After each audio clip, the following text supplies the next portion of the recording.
Hello guys and welcome back to this channel, where today guys I'll be showing you how to create a Shopify referral program.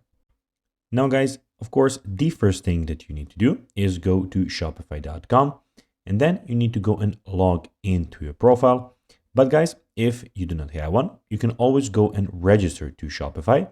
But guys, if you do not know how to do that, you can always go to our YouTube channel where we have plenty of how to Shopify videos where you can also see how you can do this. Now guys, that we got that out of the way, let's see what we actually have in front of us here. So as you can see here, we have the Shopify store that I have created, and here we have some options.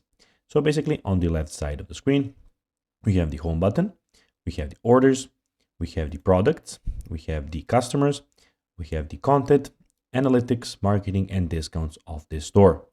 Also, we have the sales channels where we have the online store and the points of sale. Also, we have the add applications where you can go and add some of the applications. And in the bottom left corner, we have the settings where you can find all of the settings about your account. Also, in the top right corner, as you can see, you have my store or your store, where you have the help center, you have the chain log, community forums, hire a Shopify partner, keyboard shortcuts, we have the actual name, and we have your manage account, and you have the, of course, log out option. Now guys, let's see how you can actually go and create a Shopify referral program. Well, to do so, you need to go and cover up 6 steps. Start with a great product, understand your customers, determine inactivities, choose a referral marketing tool, invite previous customers to join the program, and make it easy for people to refer you. So guys, that will be everything for this video. I hope that you found this video informative.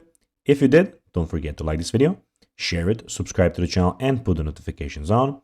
And guys, as always, I'll be seeing you in the next video. Bye guys.